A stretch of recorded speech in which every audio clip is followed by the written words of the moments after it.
Untamed is going to be untamed. It's going to be a little crazy. I want to talk to my people. I want to talk to my brothers and sisters. We can have grace and humility in how we interact with other people. Oh, hot dog, look at you. And nobody talked about what's really happening. And let's have conversations about what truth is.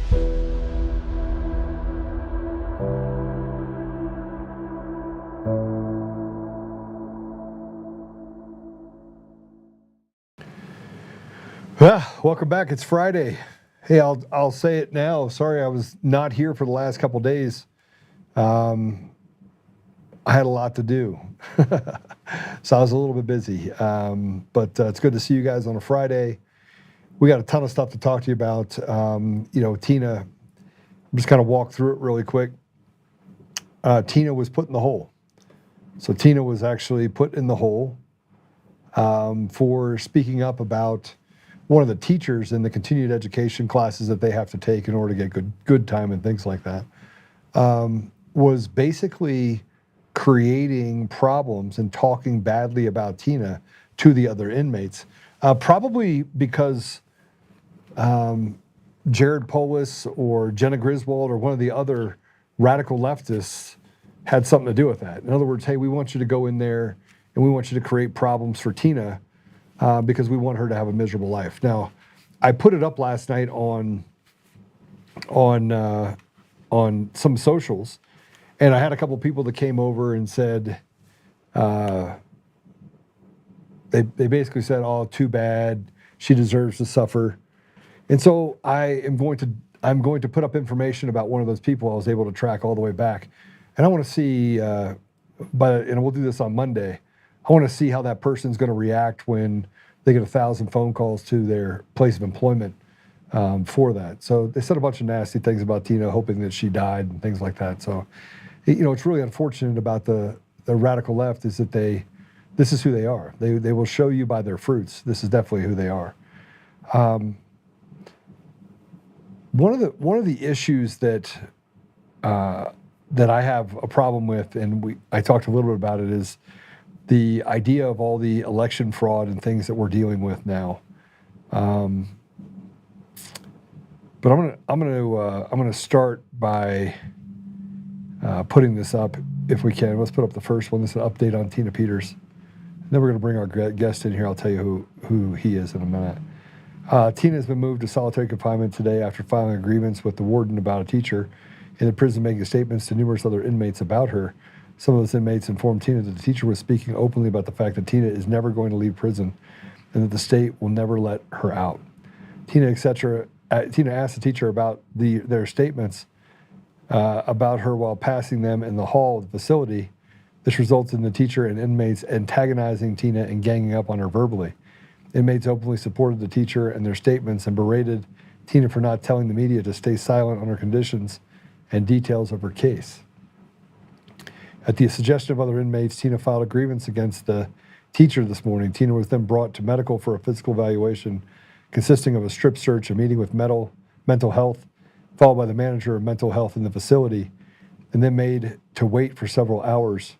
Tina was then informed that she would be moved to solitary confinement due to the investigation involving internal affairs. She was told the investigation could take up to 17 days. She expects to remain in solitary for the duration of the investigation. As of now, she has been removed from her normal cell and is currently being held in solitary confinement. She has been told she is not being punished and has been allowed to keep her iPad, but does not have access to the internet, therefore cannot call any of her approved contacts or her attorneys unless the rest of the pod is put back in their cells until she has completed her calls.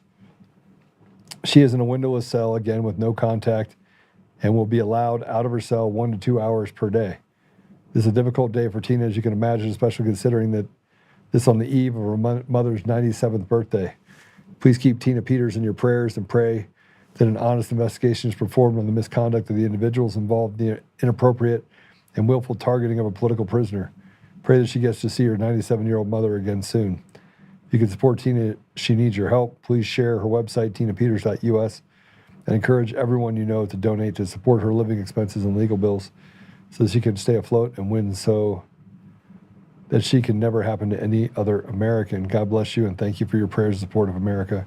Gold Star Mother and the courageous clerk in the most courageous clerk in the nation.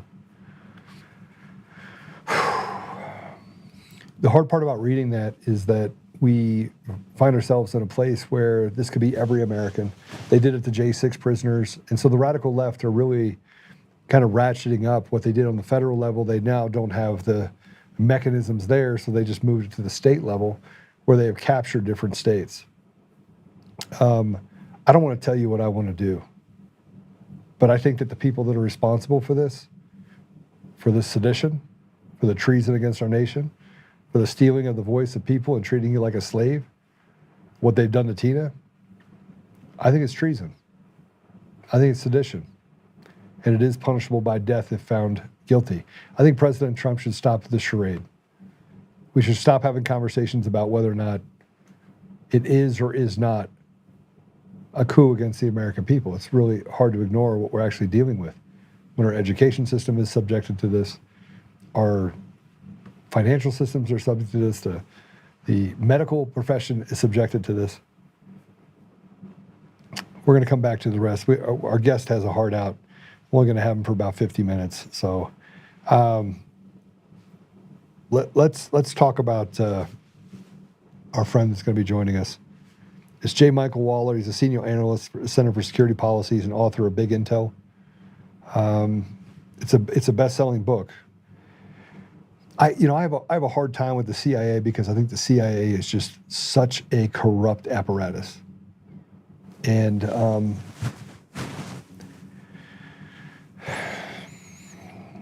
he wrote a book called Big Intel, How the CIA and FBI Went from Cold War Heroes to Deep State Villains. He's a former Annenberg Professor of International Communications at the Institute of World Politics. He's a veteran of intelligence, operative, and fieldwork recruited by CIA Director William Casey. And an expert on ideological subversion, political warfare, and the Marxist capture of U.S. institutions.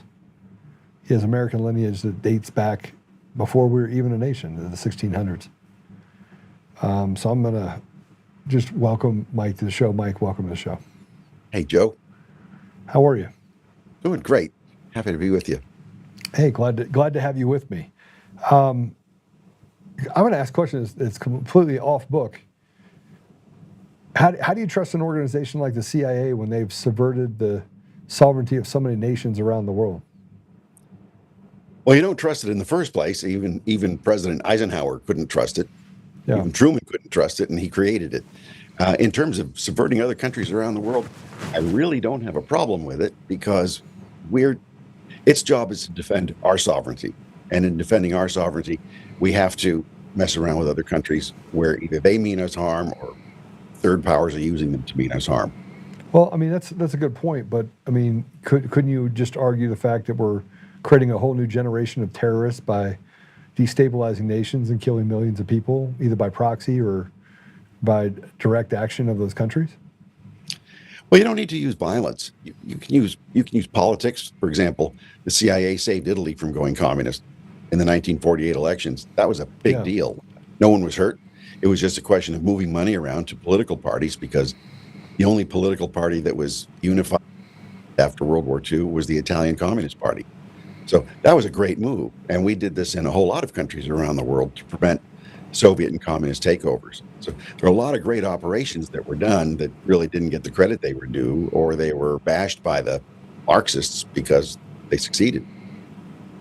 So then how do we look at some of the operations they were able to do in places like Italy, and I'm actually not familiar with that history, so I can't really speak to it. But then you look at some of the things that happened in the Middle East, the lies that were told to the American people, and even North Africa, or we can talk about Nigeria and the open connections between the CIA and Shell Corporation when they went in and created private wars in the Niger Delta, and then left it a wasteland. So there's like a lot of other things that I look at that led to kind of this communist takeover that we see happening around the world.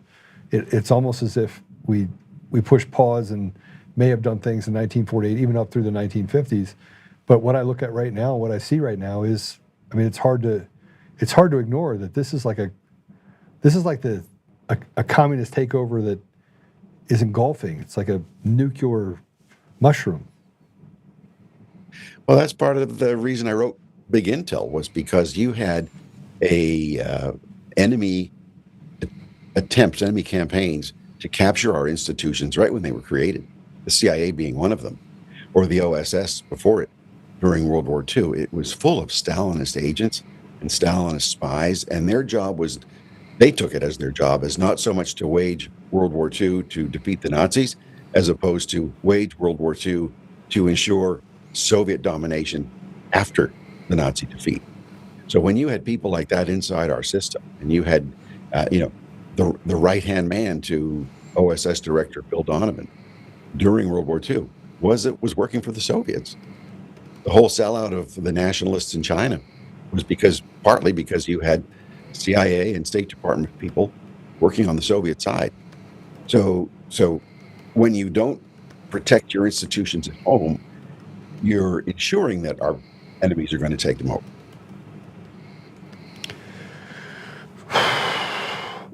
So how do we? Let's not go that far. Let me back up a little bit first.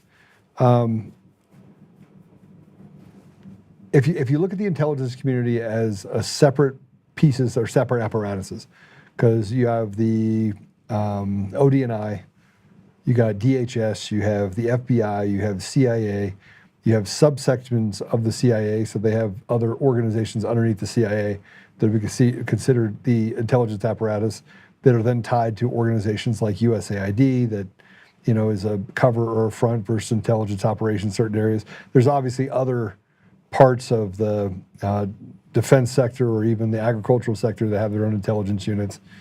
So has it just gotten too big? I mean, are we just talking about a machine that's gotten so big that now there's absolute no accountability? It's almost like anarchy within the intelligence community, and that's why we see things that just keep popping up. Yeah, that's a lot of it. There, like any human endeavor is going to want to expand.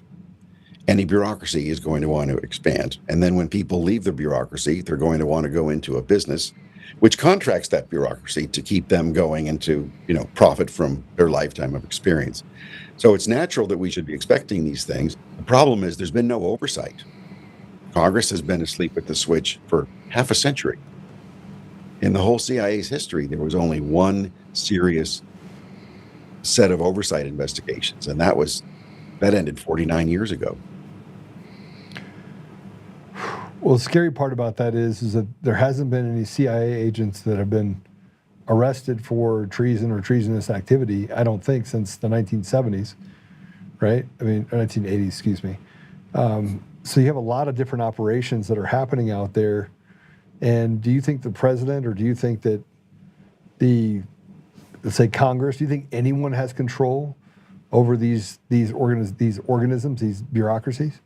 No. Just think, the president can only appoint 2 of his own people to run the CIA, which is 25,000 roughly, maybe a little more. So you have 2.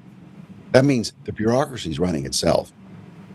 You have it even so that the CIA has its own people working on the House and Senate oversight committees. And the House and Senate hire them because these guys are insiders and they know how the agencies work. But in my experience, you have the CIA running Congress far more than Congress oversees the CIA. You do realize what you're saying, that the deep state is a real thing, and it's tied right back to the intelligence community, which means if there is a lawlessness that happens in the intelligence world, then our judiciary is just frankly a false front, that we don't have real laws, we don't have real accountability in this country at all. Just think of it. You're an American citizen who sacrifices to serve your country, or you simply go out to protest abuses that you see. Right. You then have your whole future destroyed because you have been unjustly accused by this big government machine. Whether it's just a normal citizen as a protester, whether it's a government official who's been now put under the investigation simply because the bureaucracy doesn't like that person, or whether it's someone like Tina Peters. You have people constantly having their lives wrecked through endless legal expenses, losing their jobs, losing their reputations, and even losing their freedom because you have this out of control government apparatus. Okay, so if what you're saying, I mean, I believe what you're saying is absolutely correct. It's hard to ignore the obvious. It's right in front of you. But if that's true, then the only way to actually overcome this is to shut it down. Yeah, that's right. But then the bureaucracy is a breathing, living creature. What do creatures do when someone tries to shut them down? They will defend themselves and go on the offense. And that's what you see happening. This is why the politicians who don't challenge the apparatus don't get leaked against. They don't get in trouble. It's the Donald Trumps of the world and the others who actively attack the system who are the ones who end up getting punished. Well, I mean, you're right. But listen, this isn't the first time that I've heard what you're saying is true. And obviously you have decades of experience related to this. But if we all know it's true, even people that are laymen's that, watch NCIS or Jason Bourne, there's a reason why these shows exist, right? That it's not that far from plausible what's possible, right? So if what you're saying is true and everybody knows it's true, why have we not put a stop to it? Because there's a narrative like with the FBI that's been going on since the 1930s. So it's a 90-year-old narrative that these are the heroic, selfless, good guys. They can do no wrong. They're the only thing protecting us against them. And in some ways that was true, but in many ways it was absolutely not true. But it's a narrative that's been swallowed by much of the public and by much of our political leadership of either party, and you can't touch it. So there's this idea that, you can't touch the FBI because it's sacrosanct. In Big Intel, I propose dismantling the FBI. It performs a lot of functions that the country needs: counterespionage, counterterrorism, public corruption, a lot of other things it does that's important. But you don't need an FBI to do that, especially when you have multiple agencies doing these things. There's so much duplication. So to put it all in the hands of one central agency that you can't touch because it's somehow sacred, that's KGB think. The Soviets, the KGB called itself the Holy of Holies. You cannot touch it. It's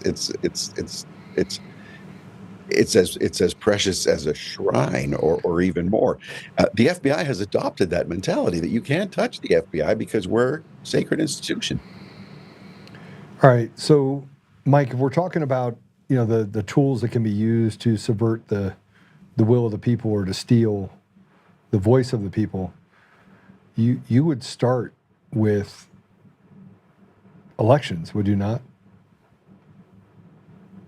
Yeah, I would even start with the how we think, how we perceive, because those govern how we act and how we don't act. Those govern how we vote and how we don't vote. They govern how we protest or seek to just, let's let things lie and let's stay at home, whether we're courageous or whether we're cowardly. So all of that leads up to elections, which is the ultimate action to determine who will govern our country. Okay. Are there any good guys in the CIA? Yeah, there is. But here's the thing. You can be a good guy to go in, but then you get ground down by the system. Then you get to the point where I'm just here just to put in my ears to make a difference where I can. Understand I can't make a whole lot of a difference, but someday they're going to need me for something, and then I'm going to become enough years of service where I can get my pension, and then I'm going to get out. Those aren't bad people. A lot of them are really good people. They're just ground down, demoralized, isolated. This is at the headquarters side. Out in the field, you really have some first-rate people doing first-rate stuff, or they can be deployed to do first-rate stuff. But overall, you have a bureaucracy that's probably 10 times the size that it should be. We don't need 38,000 people in the CIA. You can do it with 1/10 of that. You'll have far superior service. Well, you definitely would have a easier way to look at the bottom of the ocean, right? Of people. I mean, you would. Let's talk about DEI, pronouns, all this, let's just call it retarded, right? All the ridiculous and the retarded that we cater to. Like we actually give air to things that a normal person would look at and go, you're retarded. Like that's just not, I mean, come on, that's, a boy can't be a girl. But we're letting men play in women's sports because it creates chaos. And this is something, by the way, that was told to me by someone who's in the intelligence community. He goes, chaos favors the op, never favors the people, Joe. Anytime you see chaos, always look for the op. Yep. Yeah, that's a fair point. It's not always an op, but it often is an op, or it's the result of an op. Because some of these ops take on a life of their own, and they even outlive their creators. So what we're seeing with DEI and with wokeness overall began as a Soviet covert operation in 1922, over 100 years ago. I traced this in Big Intel to the very meeting in Moscow with Felix Dzerzhinsky, who was head of the Cheka, which was the precursor to the KGB. He was there with a group and of foreign communist leaders as well. So how can we replicate a revolution in the Western countries? Can't do it Bolshevik style, violent style, because that's just not going to happen. How can we do it? Well, they decided to subvert the institutions. This is when they put Communist Party members under Soviet control in the seminaries of churches, packed them into the universities, changed the curriculum once they're in the universities, brought them into law, into politics, into entertainment, into journalism, to culture, every single aspect of life you can think of, to subvert the institutions, to take people away from their Western Christian roots and to have them turn against those roots as anachronistic, as primitive, as something that has no value. And then, and in that way, they subvert their own society so that the societies will rot, so that over a period of time, the trained and organized cadres would take over those institutions. So you see this sectioning that happens inside of our society. So once they've actually divided it into 50 different parts, then they have to subdivide those 50 parts into 100 parts, and those parts into another 100 parts. So you'll have someone that you can agree with on 99% of those things. You get to a social issue, and boom, you're completely separated from that person right next to you that ideologically you're closely aligned with.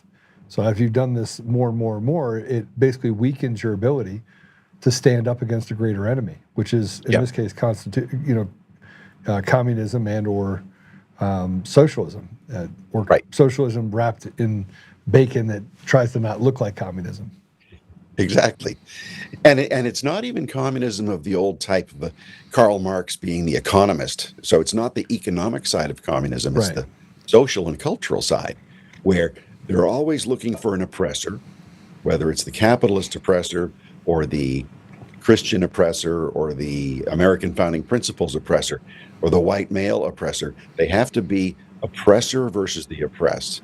So the oppressed can be multi-billionaires out there, but they're oppressed. So they're fighting back against those that they view are oppressing them. So this is what's called cultural Marxism. And so they take over the culture, and by that way, they're able to destroy society and then impose whatever dictatorship of whatever type they wish to. Karl Marx actually wrote about this, but it didn't catch on, so he stuck to the economics. Do you think that the people that are saying all this nonsense believe it, or do you think they're doing it because they understand the operation and what it ultimately is going to lead to? Both. A lot of them really believe it. You can see how hysterical they get. Try going home for Thanksgiving, right? How many families are going to see the hysteria in a lot of their families over a lot of this craziness because people really do believe it? None of my family.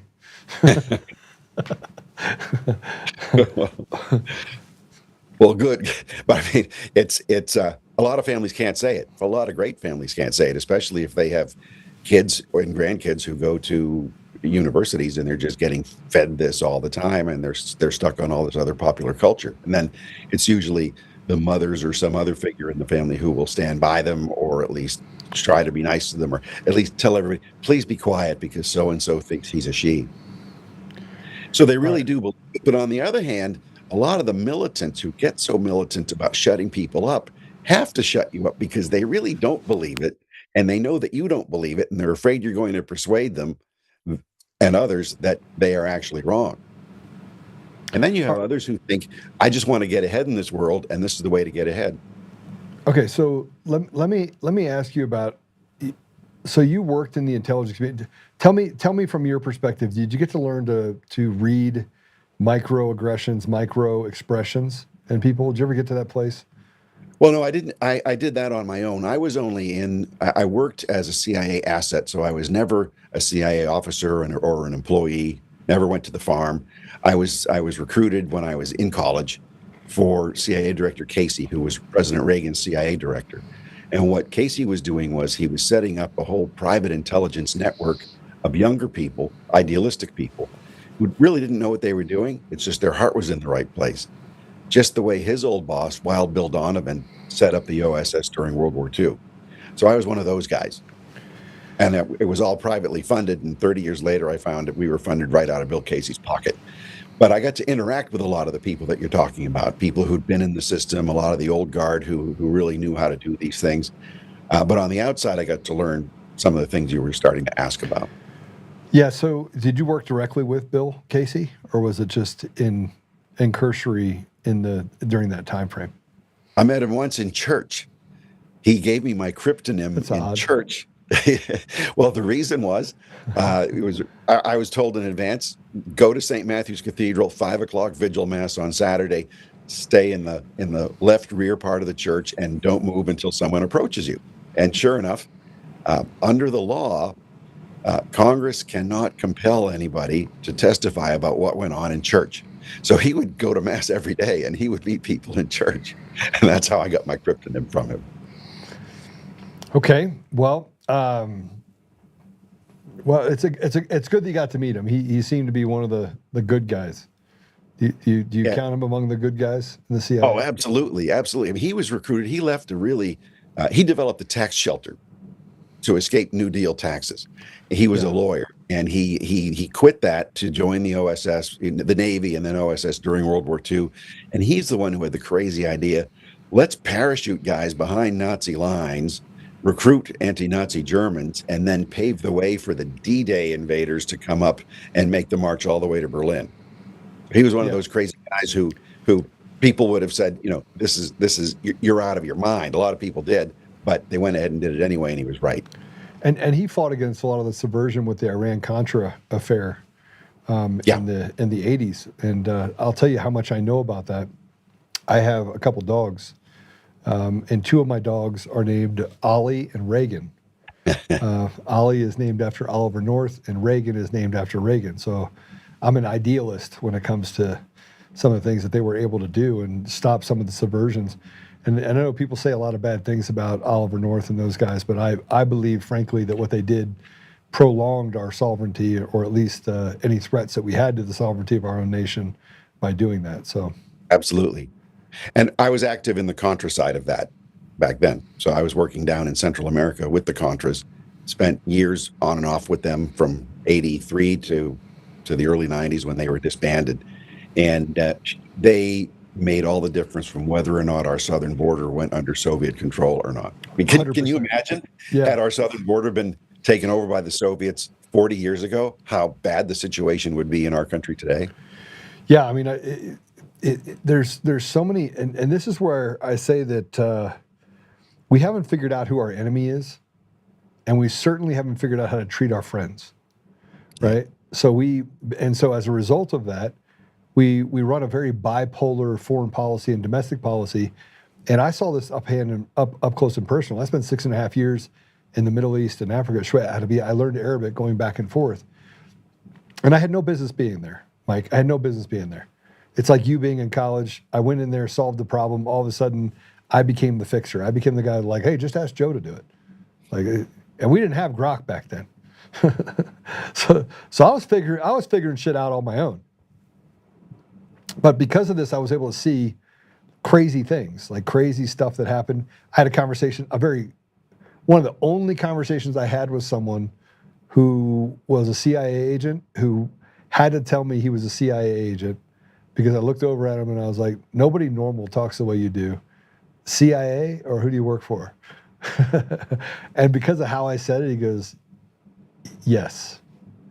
I totally got him off guard, right? But I don't, and by the way, what they were doing over there in one of those African nations was actually a really great thing.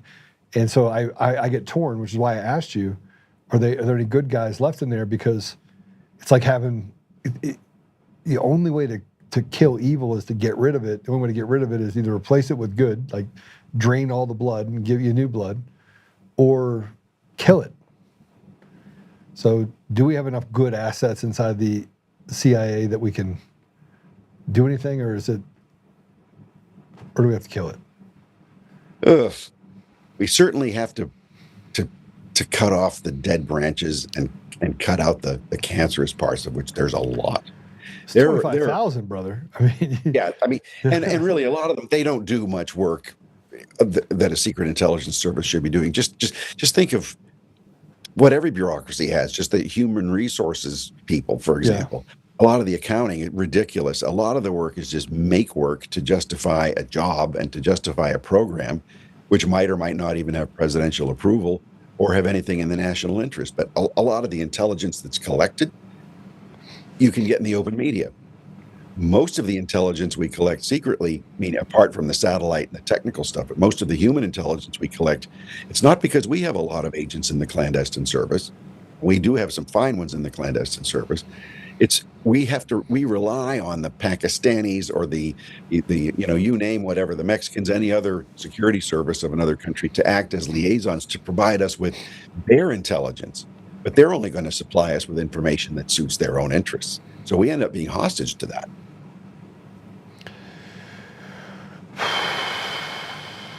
Okay, if Bill Casey was alive today, and he walked in and he saw pride flags everywhere and all this stuff, what do you think he'd say? Shut it down. That's it? Just shut it down? Shut it down. The whole thing. Shut it down and start over, just like after World War II. As soon as the Japanese surrendered in World War II, President Truman just shut down the OSS. He didn't even tell General Donovan. He just shut it down. Then we were 2 years without an intelligence service at all, which was a big danger. No, that was probably the most peaceful 2 years in our country's history, though. Right? I mean, you could argue that there wasn't a whole lot of conflict and there was no bubbling up that happened during those 2 years. Well, Stalin was getting back on his feet also, but it was dangerous not to have an intelligence service because we didn't know what was going on. And that's where you had talking about it earlier, the 1948 elections in Italy. This led right up to it, and we were just barely getting started. And Jim Angleton saved that single-handedly. So we're in a super dangerous part of our history right now. But I think Casey would say just shut the whole thing down, start over. Yeah. Okay, let's say you shut it down. You still have the FBI, you still have ODNI, you still have the DHS, you still have, and I haven't even started talking about the interlocked organizations that they have that are binational, multinational. Is shutting down the CIA? Would you even be able to shut it down without its tentacles being tied into other intelligence agencies and still have access to those tools and those assets? Well, no, it's really complicated because the CIA was created by statute. So a president just can't shut it down. So how do you shut it down? Functions that we really need because the president needs to be informed every day of what's going on in the world. He needs an intelligence service every day for collecting intelligence, for analyzing it, and then for executing operations that he orders. So you can't be without it. But I think it's become so bad, to come back to you, Casey would come back and be just so horrified. He'd say, shut it down and let's start over. And if you had a president who could do that and who would do that, we'd be in great shape. But right now we have a President Trump's decided he needs the CIA for whatever purpose he wants. He doesn't want to go on an offensive against them. He's got a CIA director who's a fine man, but he's not a transformational figure. And he's one of only two people running the agency. Well, let's talk about that specifically, right? So one of the biggest issues you have when you have the long march through institutions is that in order for you to have a change of guard and change of ideology and a capture of a nation, you have to weaken the composition and the disposition of the people in charge. Right. And so you just said that you don't have any transformational figures. I mean, I think you could argue that Cash Patel. I think you get what I'm going at here. You have very weak leadership, and it's not just at the congressional level. Well, you could look across the board at what's happening in the FBI or the DOJ, or even the state governments at the governors all the way down. We are not governed by people who are competent people at every level. And if you were, you wouldn't have the degradation we'd have in our society from an institutional standpoint if the long march through the institution wasn't nearly complete. Yeah, one thing bureaucracies tend to do is to grind down the competent people, and they won't last very long in there. And those who do last become demoralized or very cynical, and then they'll ultimately self-purge. So what you have now with FBI, again, you have a hostile takeover of a hostile organization, the Bureau, to put in with Cash Patel as director and Dan Bongino as deputy director. And that was a very important position to appoint Bongino as deputy director, because the FBI has always run its directors since J. Edgar Hoover. Directors have not run the FBI. And they've run it through the deputy director, who was almost always an FBI special agent. So by putting in someone who was not an FBI special agent like Bongino, you've got a lot of insulation there. But again, it's only two people. So it's only two people, only two people, only two people, only two people. It was set up. Yes, but the people in this country, I mean, you have Tina Peters that's rotting in jail, able to do and act with impunity, do whatever they want. Mike, I don't have to tell you that people like me, we don't want to live in a country that is run where we're run by like slaves, where the judiciary is so rotted out that it persecutes with impunity and gets to pick winners and losers, because that's in essence what has happened.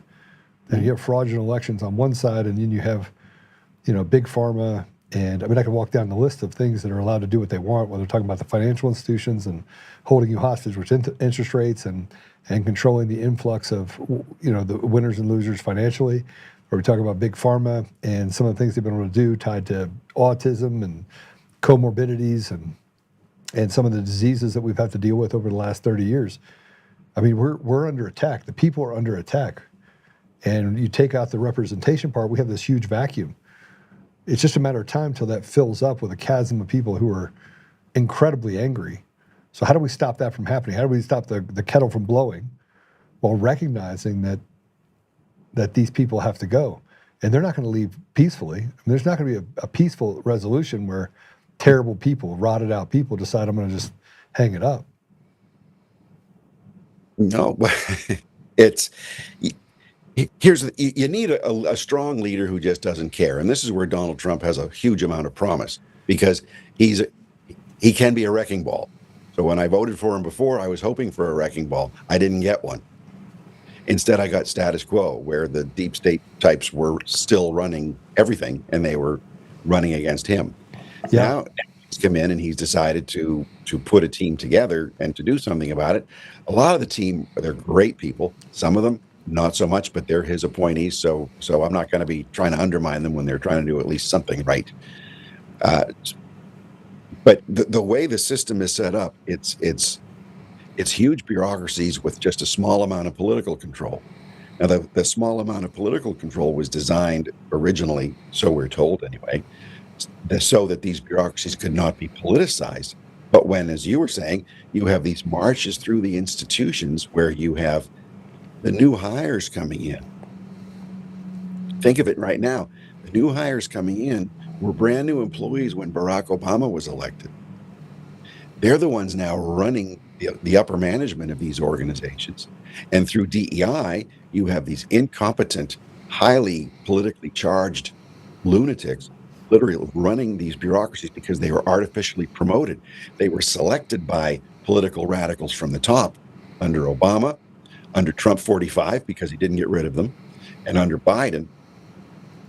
And they've been promoted right up through the entire nervous system, these institutions. And then you can only put two people in charge to fix this.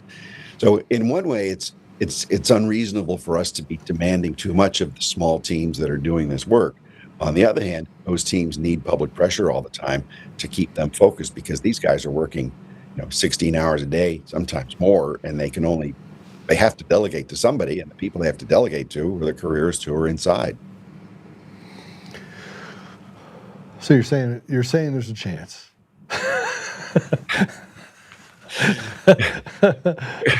Because I look at it from that perspective, and look, I've run companies, large companies that I built myself, right, from the ground up, and I know what it's like to have to, to be very patient in how you grow and do things to cut out cancers that develop along the way that change the ethos.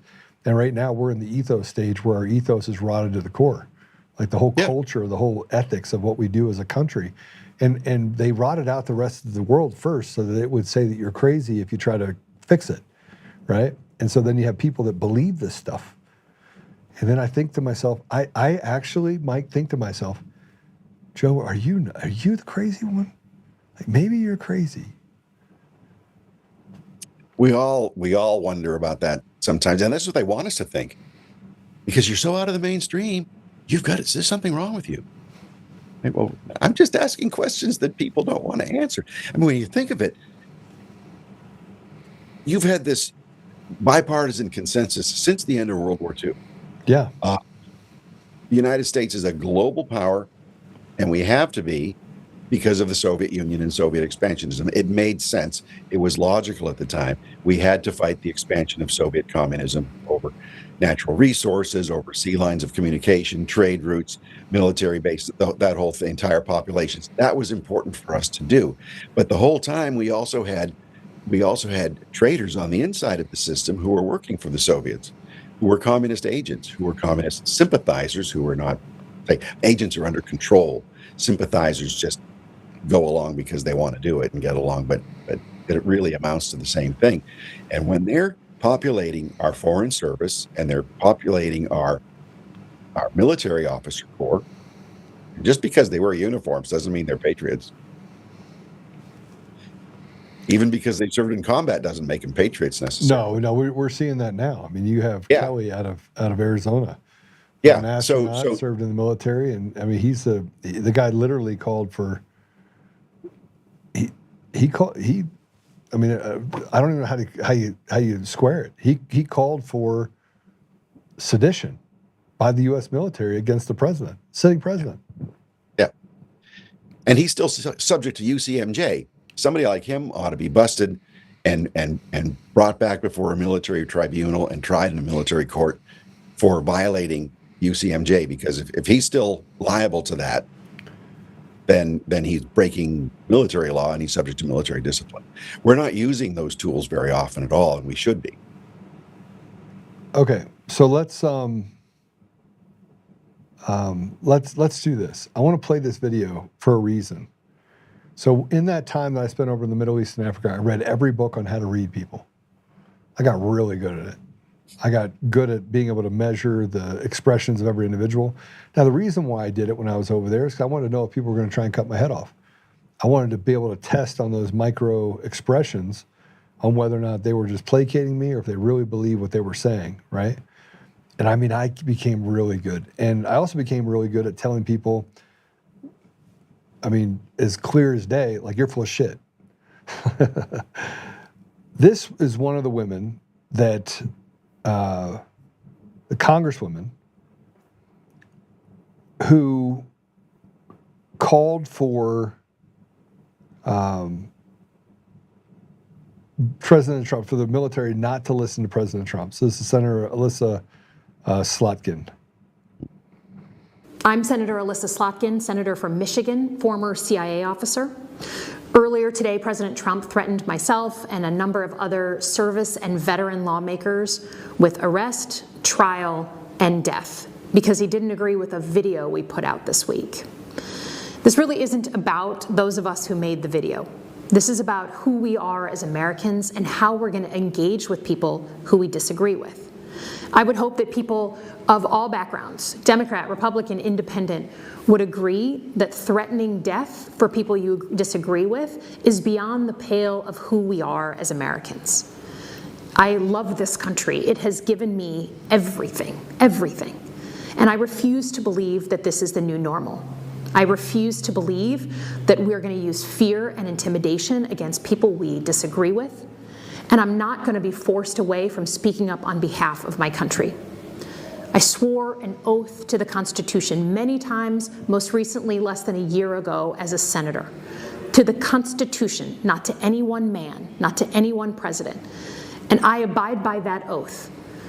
For me, I believe in the power of this country and that we are better than our current politics represent, and I refuse to be intimidated out of defending the country I love. Mike, you're not a stupid man. You're really smart. You know what microexpressions are. You know what they are, even if... Okay. And you have an instinct. And tell me what you saw. Well, in psychology, they call that projection. Here you have a former intelligence officer as part of a whole cadre of intelligence officers who were all recruited within about a year of one another to run for public office. This has never happened in our history.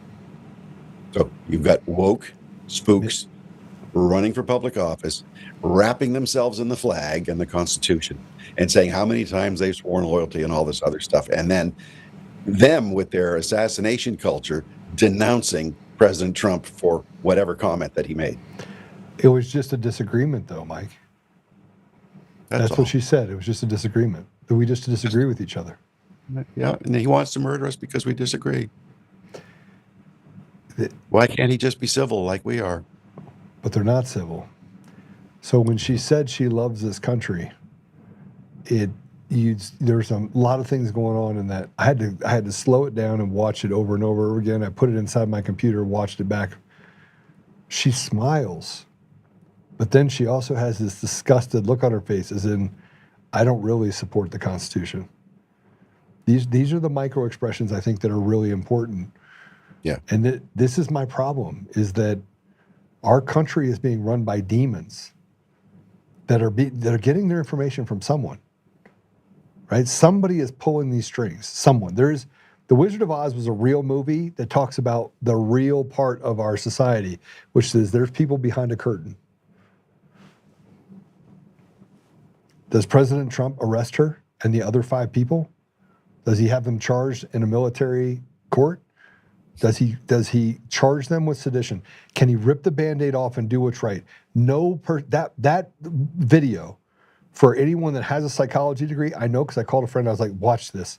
And he goes, oh my gosh, she shouldn't have done this video. His comment, shouldn't have done this video. I said, why? He says, because she's openly being dishonest.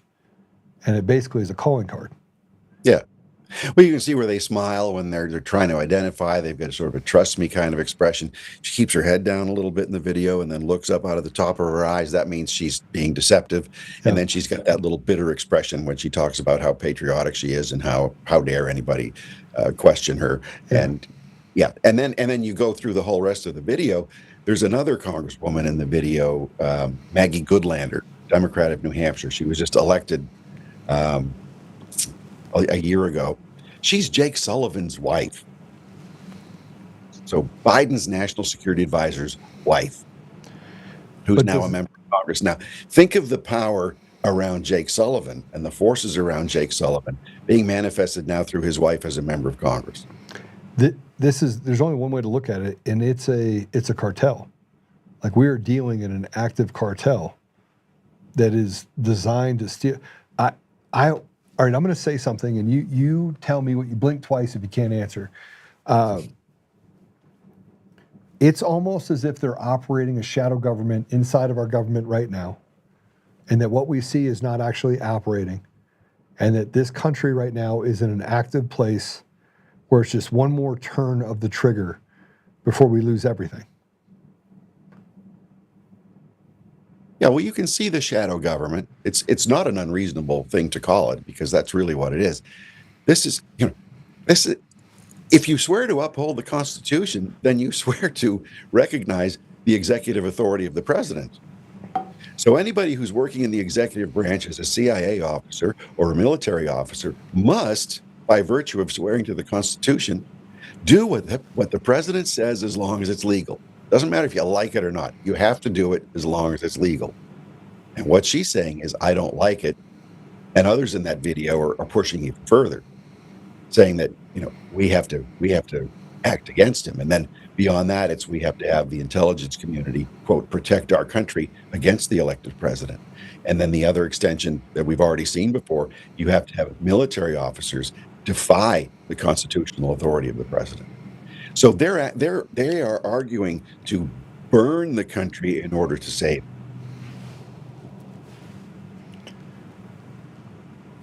So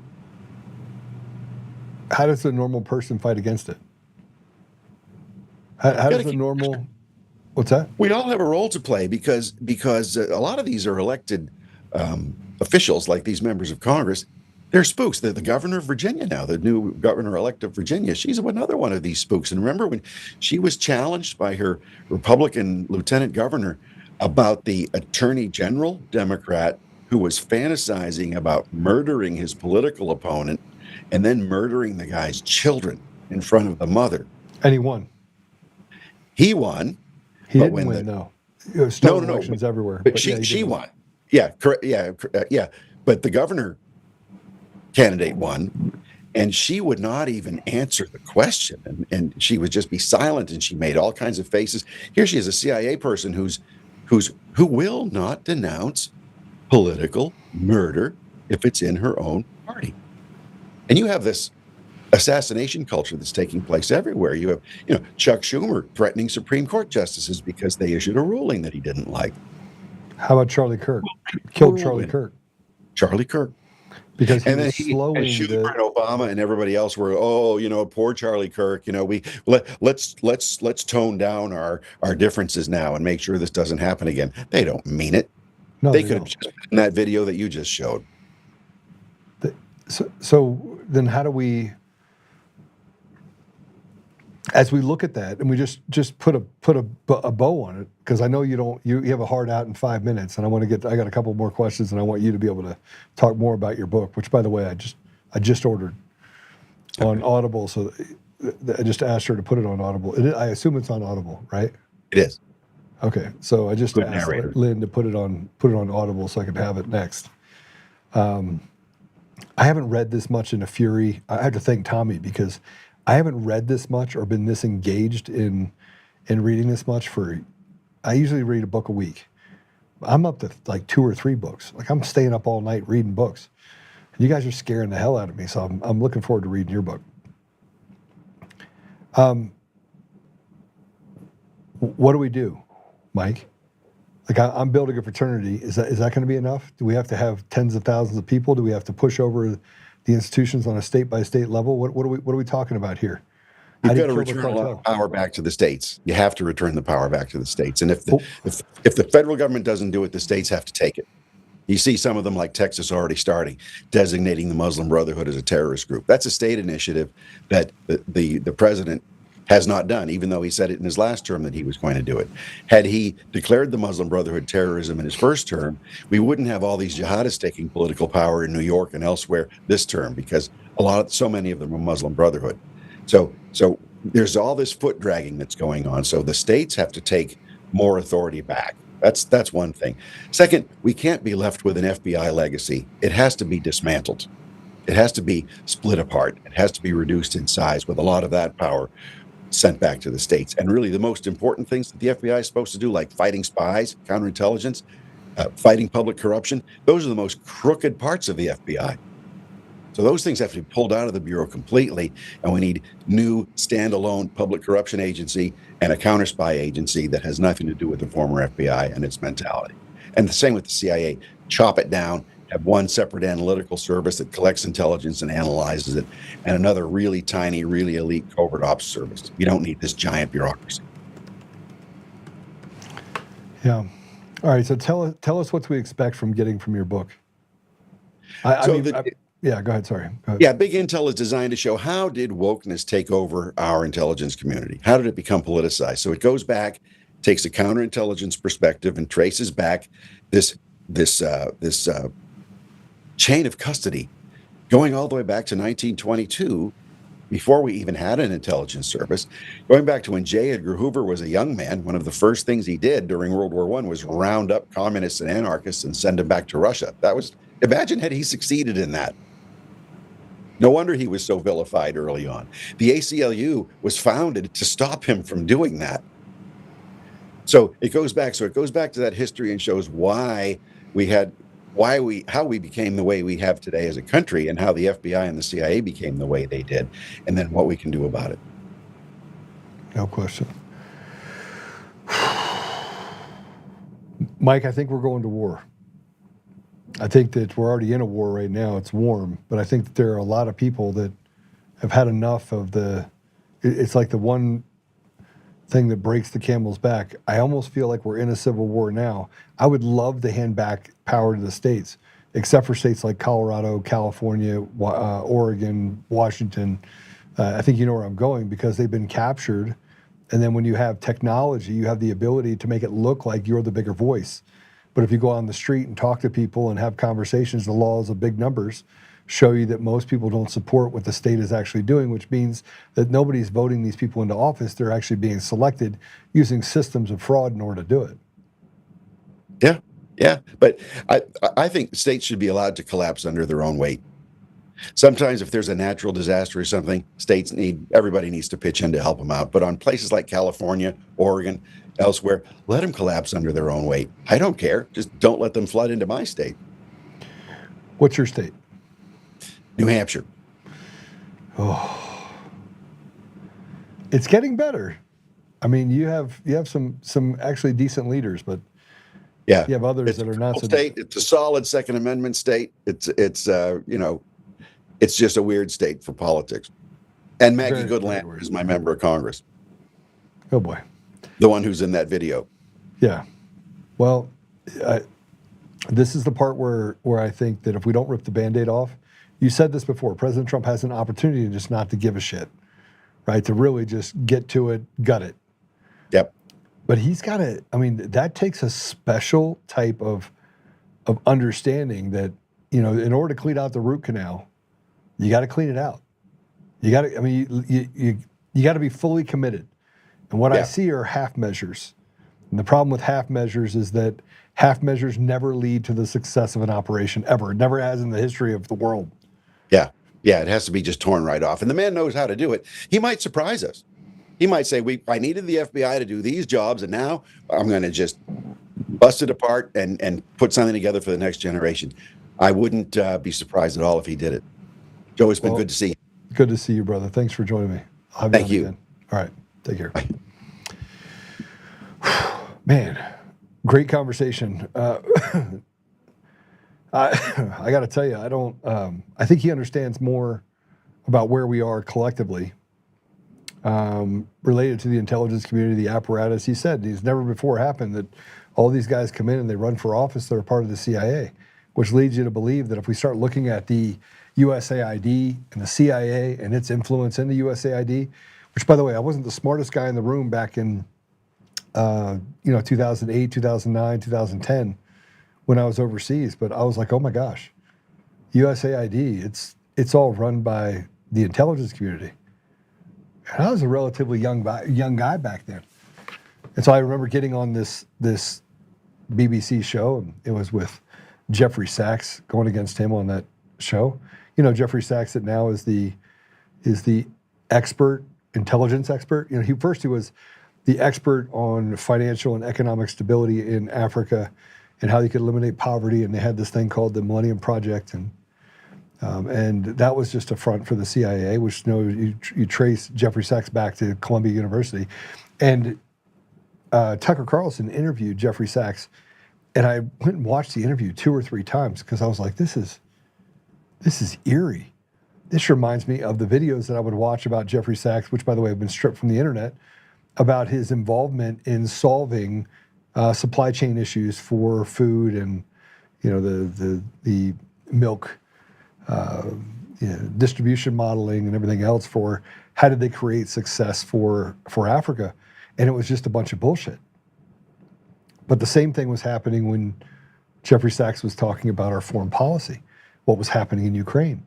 He has no ability to tell you that. And this is where I started to go, holy shit. Like, you can't unsee it. You can't unsee the fact that none of these people have any they have no experience. Mamdani has never accomplished a thing in his life. He has a music video that's 3 years old.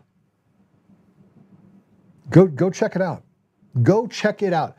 Please tell me what Mamdani has done, period, in his life. What he's accomplished in his life just once, where just anything that he's accomplished.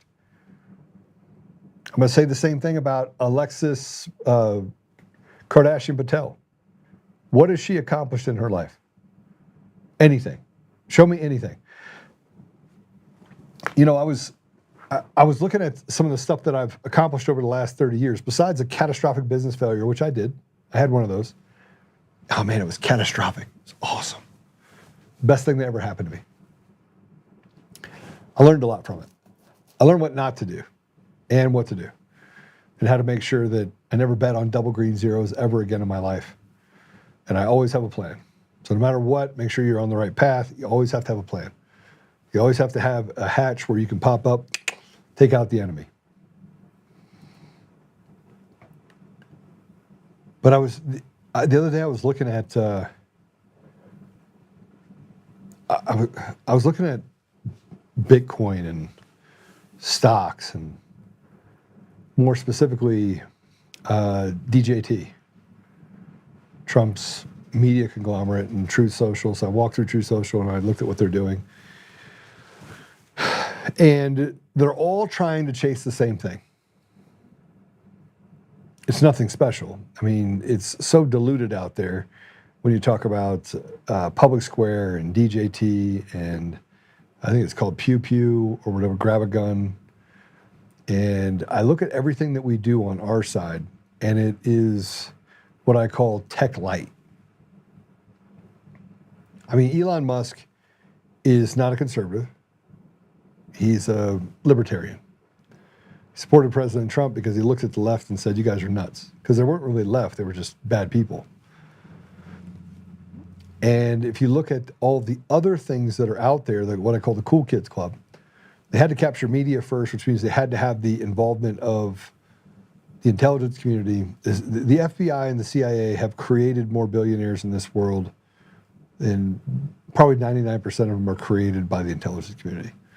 And even if you go back and look at someone like Patrick Byrne, who ran Overstock.com, you know, what was his calling card? His calling card is that he was a secure asset for the CIA. And so I think that you could probably not have a conversation with anyone in that world. What happened at Twitter? Twitter is, you know, Jack, whatever his face is, was deeply embedded with CIA agents, FBI agents that left those places and went to work inside of these deals. So you're a CIA agent, and you could check my math on this. They went to the CIA and said, you know what, I'm going to leave the CIA and I'm going to go work at Facebook. I'm going to leave the CIA and I'm going to go work at Twitter. Do you think they did it because they were like, oh yeah, I want to work for a social media company because I think it was cooler, and before I was working with the CIA? No, they were directed to go work for one of those organizations and to cut ties with the CIA, cut ties with the FBI, at least on paper. But they never left. This is how you can tell how cartels are built. This is how organized crime is built. In the 1920s and 1930s, you would have people that belonged inside of the mob families that would go work for the police department. It's the reason why they were allowed to act with impunity. Today, those tentacles are much more ingrained. They're inside of our judiciary. They're inside of our legislative office, inside of our executive branch. You know, President Trump that comes along, this has been my biggest fear, is that, hey, we're headed toward a place where it's getting hot. Like we're going to war. President Trump is going to have to pull the lever at some point very quickly to rip the Band-Aid off, because I don't see another choice. But what we're going through right now is directly correlated to a coup. It happened in Mongolia. It happened in Serbia. You could look at what happened in Brazil. It just happened. What happened in Argentina. Venezuela is probably the greatest indication of this, where in 2004, the country was captured by Hugo Chavez in a fraudulent election using the same machines that we have now in our United States, even though we said that what they did there, we knew what they did there, but we didn't say it loud enough that we didn't let them come on our shores and buy out 17 states and the District of Columbia. And then even when we found out there was a problem in 2009 with our election systems, we just said, hey, you just have to sell it to someone else. And even though we were talking about improprieties and things that were done inside of those that was basically criminal activity, we also didn't hold anybody accountable and we didn't arrest anyone because we just said, it just looks bad. But we fast forward from that time, 2005, to where we're at 20 years later. And we're on the slipperiest slope you've ever seen towards a coup in our nation. Same one that happened to multiple nations around the world. And with the same people. And inside of these stolen elections, what Mike just said is never before has it ever happened before where CIA agents then started running for office and taking over as basically a pig in a blanket. You polish a turd, put it out there, because ideologically they needed those positions just like they needed the judiciary. And I asked Mike the simple question, it's like, what are we going to do? And I'm sitting here working the problem with you, recognizing how vile of a position we are in right now. We're in a bad place. We're not in a bad place. We're in a horrible place. I mean, think about where we are right now as it relates to just all the things you can't see. That is where they attack you. They look around the perimeter and it's like they're playing a big game of Dungeons and Dragons, where they have a board in front of them and they're just moving pieces and they're like, okay, we have to be able to capture this piece because this is the strongest. And if you look at what they did in 2021, the media is probably the largest infector of this. But if you didn't have the large organizations like Google and Facebook and the walled gardens that shut off President Trump's voice, and then on top of doing that, stood up the fallacies of the New York Times and all of these other bad actors that are again tied back to the CIA, we wouldn't have this problem to begin with. We wouldn't be dealing with any of these issues right now.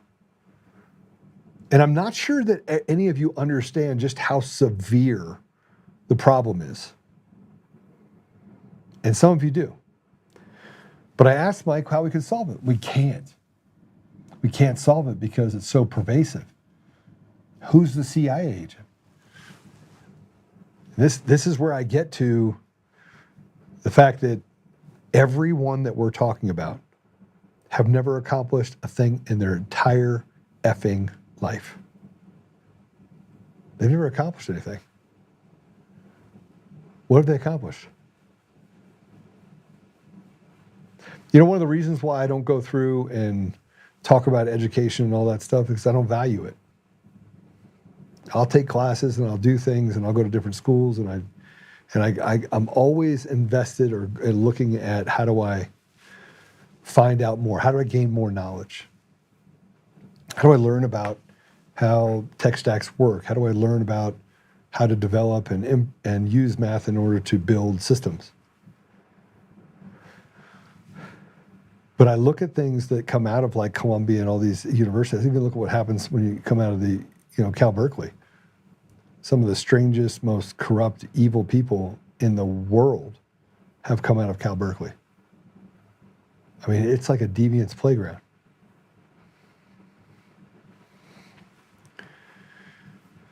I'm going to step away from this a little bit. I got too much other stuff to talk to you about, but I am concerned.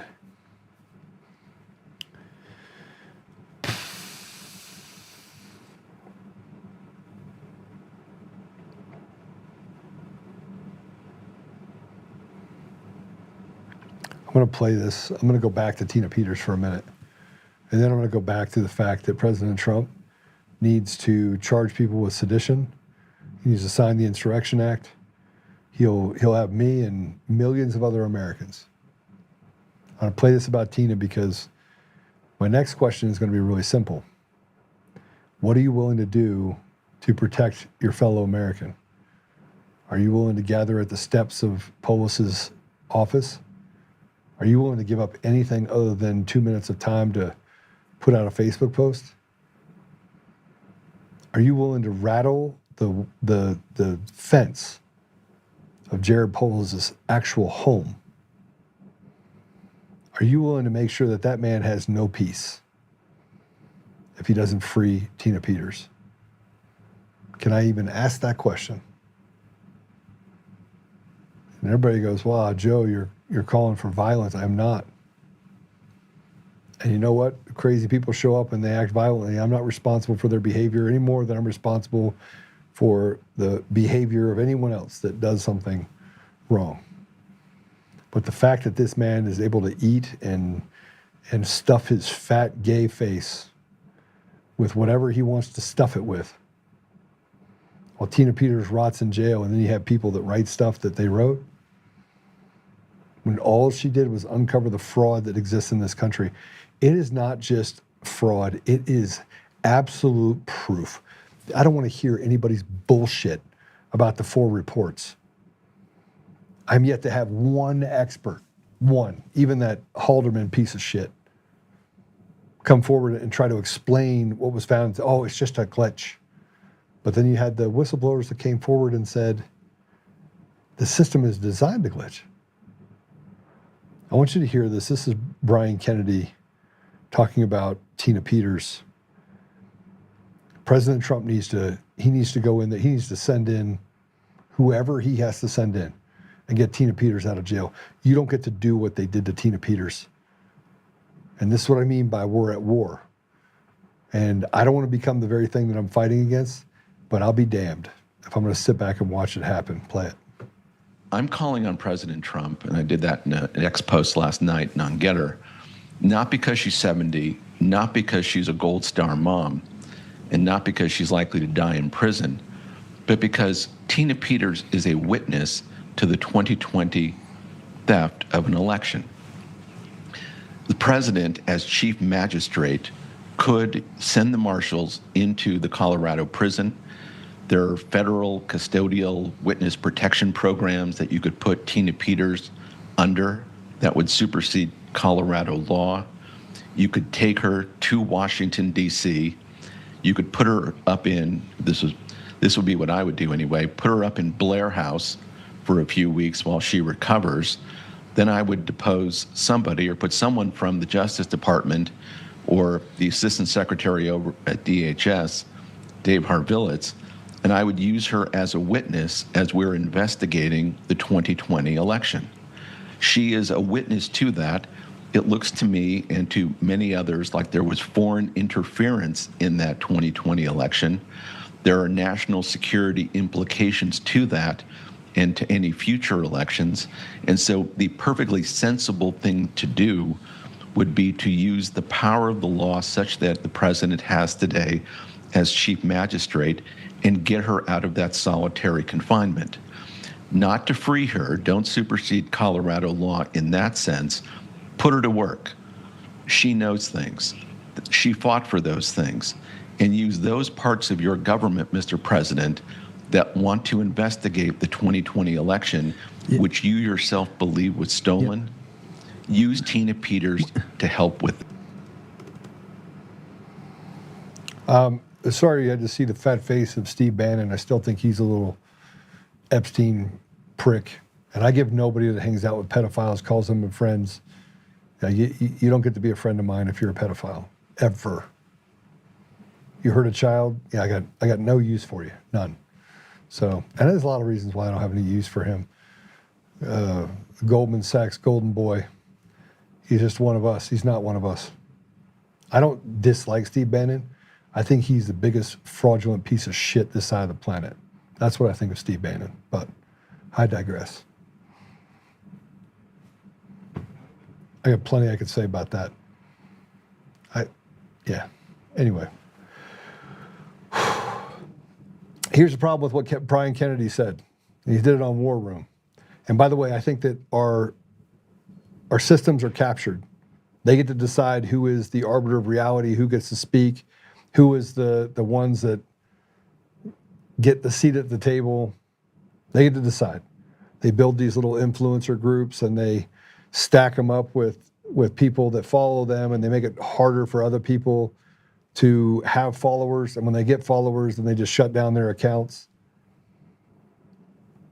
The problem with Brian is that he talks about the 2020 election. So let me just tell you something about the 2020 election. The 2020 election is not an anomaly of elections. The 2020 election is just like any other election, only because of the pervasiveness of President Trump being a popular candidate, they couldn't steal it without showing the fraud. But they've been stealing elections across the board. I talked to George Brockler, who ran for the AG in 2018.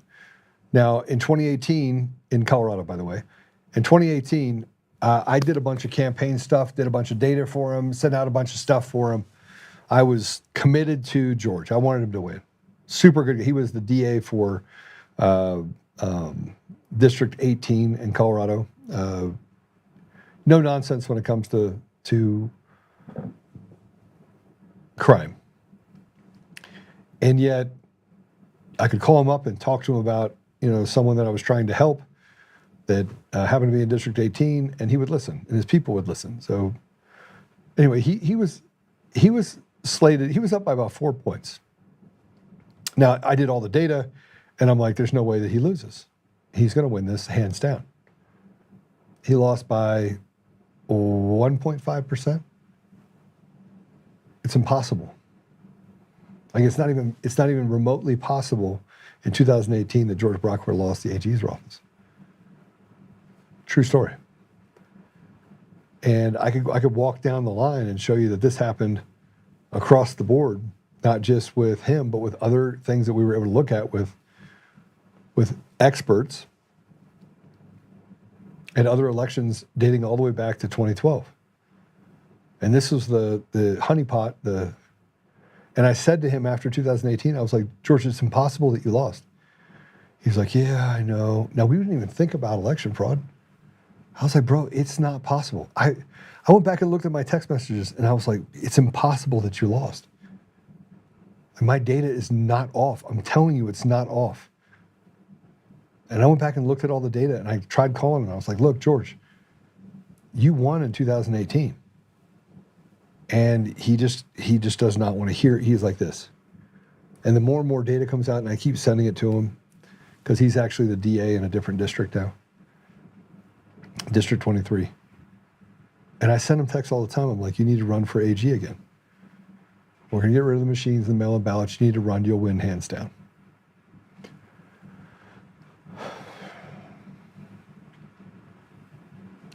El Paso County is in Colorado. And just to piggyback on what's said about with Brian Kennedy, here's a post that's up that I put up that said, it's an act of war. Let's put it up. It's an act of war, Mr. President. The systems used to steal the voice of Americans. This is happening everywhere. Stop listening to the shit people who tell you nothing to see here. This is an active coup, much like we saw in Venezuela, Ukraine, Mongolia, Brazil, and the list goes on. This is the insurrection. Now, this is Peter Berninger's post. And in this post, if you want to go ahead and open that up, El Paso County, Colorado, November 4th, 2025, election results being investigated. Canvassers refusing to sign off on certification. Numbers are not matching up. Attorneys being sent in from the Secretary of State's office tomorrow morning. Bug in the software found, according to the Secretary of State, November 19, 2025 email of the clerk of that county to a citizen. Let me just read it to you. This is to a citizen. The CSV files you mentioned are from the Secretary of State's offices, are loaded onto the ENR website. These reports are not generated at the county level, nor do they reside on our websites. This is a Secretary of State item. Yesterday, during the risk-limited audit, one of our Canvas board members recognized major differences between the El Paso County and the Secretary of State's CSV files that were on the website you mentioned. Most of the numbers between the two reports did not match up, and it raised concerns, and rightfully so. My office reached out to the Secretary of State's office immediately and shared our findings. Earlier this morning, the Secretary of State's office found the cause of the report for all 64 counties' errors, and below is their explanation. Ready for this?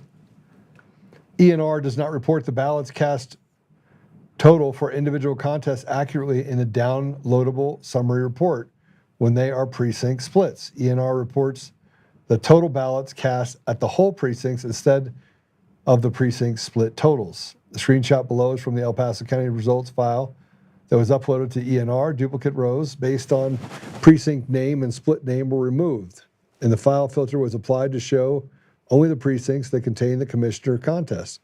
For example, in precinct 15101621091, only 306 ballots should be applied to the commissioner contest ballots cast total, while 1,237 ballots are actually applied.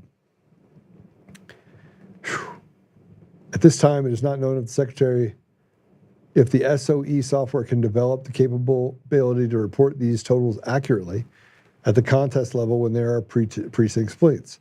From the summary report, we no longer be available to. So from on, the summary report will no longer be available to be downloaded. So their thing is, let's take it down. I will follow up with the Secretary of State regarding this matter. I believe once you put something out there for the citizens, you cannot retract it, and there needs to be a commitment to make the necessary software changes. Steve Slicker, El Paso County County Clerk and Recorder. More to come on Breaking Story. Okay.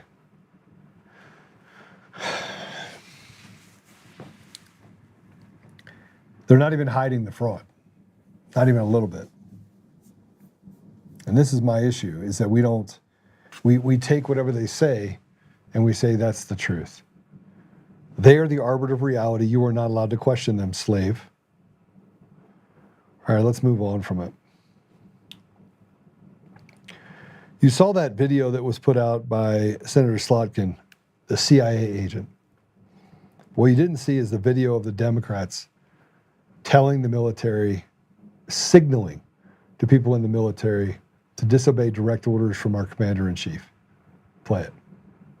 I'm Senator Alyssa Slotkin. Senator Mark Kelly. Representative Chris DeLuzio. Congresswoman Maggie Goodlander. Representative Chrissy Houlihan. Congressman Jason Crow. I was a captain in the United States Navy. Former CIA officer. Former Navy. Former paratrooper and Army Ranger. Former intelligence officer. Former Air Force. We want to speak directly to members of the military And the intelligence community. who take risks each day. To keep Americans safe. We know you are under enormous stress and pressure right now. Americans trust their military. But that trust is at risk. This administration is pitting our uniformed military And intelligence community professionals. against American citizens. Like us, you all swore an oath. To protect and defend this Constitution. Right now, the threats to our Constitution aren't just coming from abroad, But from right here at home. Our laws are clear. You can refuse illegal orders. You can refuse illegal orders. you must refuse illegal orders. No one has to carry out orders that violate the law. Or our Constitution. We know this is hard and that it's a difficult time to be a public servant. But whether you're serving in the CIA, The Army, Our Navy, The Air Force. your vigilance is critical. and know that we have your back. Because now, more than ever, The American people need you. We need you to stand up for our laws. our Constitution, and who we are as Americans. Don't give up. don't give up. Don't give up. Don't give up the ship.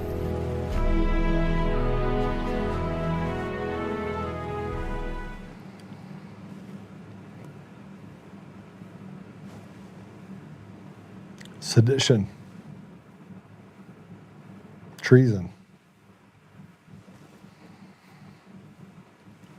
You'd be hard-pressed to find a better example of that than what you just saw.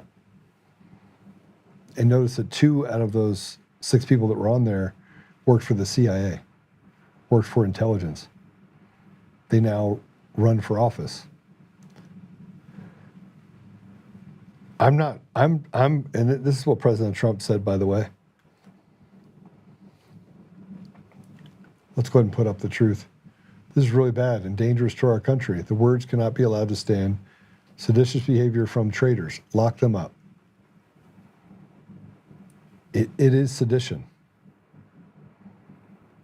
But the problem is that we don't have people that are in office that are willing to make the hard decisions. They're willing to give air to the ridiculous. We deal with the ridiculous every day.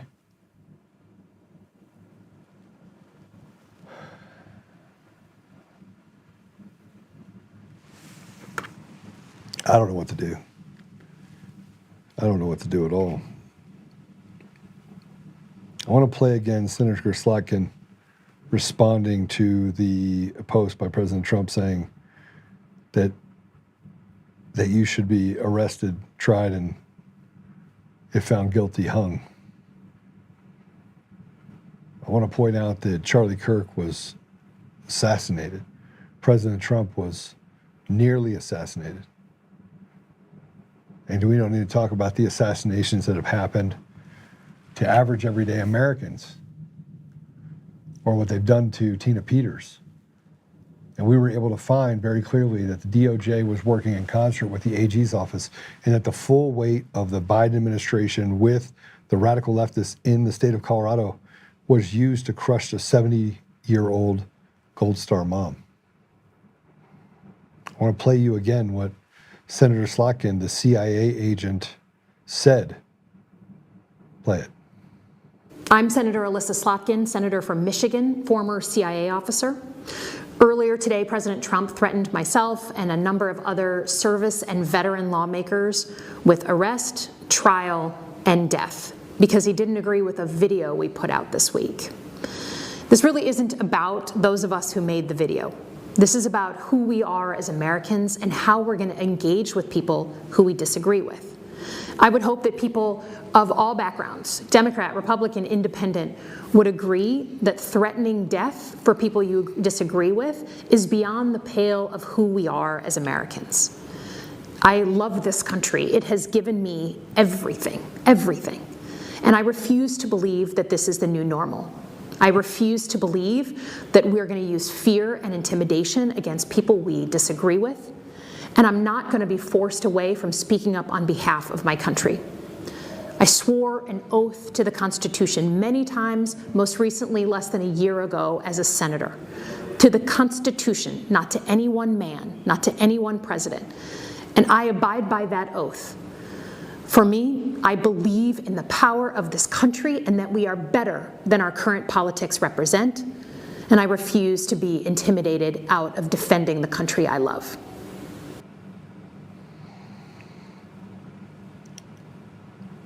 President Trump didn't disagree with the video. It had nothing to do with it. He didn't disagree with it at all. What they said in that video were, you have a right to basically stand up and say, I'm not going to follow these orders. They basically called for the military to defect, commit treason against the country. You don't think we're going to war? You don't think that we're in a place right now where the radical left is hanging on with everything they have on the state side? You don't think that stateside, meaning that the states have been captured, California is captured. Most people are not in support of Gavin Newsom. And if you think I'm wrong, walk the street. If you're in California, walk the street and tell me how many people you can find that support Gavin Newsom. Do the experiment. If you think people believe in or would elect Mamdani, I was in New York City. I was in there for the last couple of days. I would just ask people the question, so what do you think of Mamdani? This is crazy. I asked the Uber drivers, what do you think of Mamdani? They're like, this is nuts. Nobody wants that guy. And if you know anything about Ubers in and around New York City, it doesn't take long to figure out that most of them are foreigners. I had a Mexican guy. It was on my Uber. I was like, what do you think of ICE? He goes, it took me 13 years to get my citizenship. I don't think anybody should come here. I said, and it affects part of my family. But, you know, what do you expect them to do when you have gangs? And then talked about the fact that they have gangs in Mexico and South and Central America. And the reason why people come from there to here is because of the gangs. And now the gangs are here. There's no difference between them and here, there and here, here and there. And in Mexico, the people are rising up against the cartels. And it just so happens that the Mexican leader is a Jewish woman. Imagine that, a Jewish woman.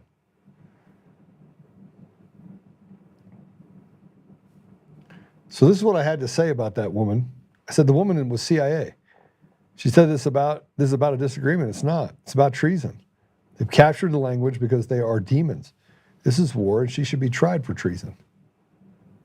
But he has a bunch of people around him. The president has a bunch of people around him that will tell him, no, you can't do that. You can't arrest these 50,000 people. But if we don't start arresting these 50,000 people, if we don't start locking up them en masse, then we are going to war. I mean, they control the financial systems, the stock market. They put their fingers on everything, and we have to beg for scraps. You have to beg for it. That's how free you are in this country. That's how free you are with free elections. Almost all of our problems that we have in our country and this world are manufactured by really bad people.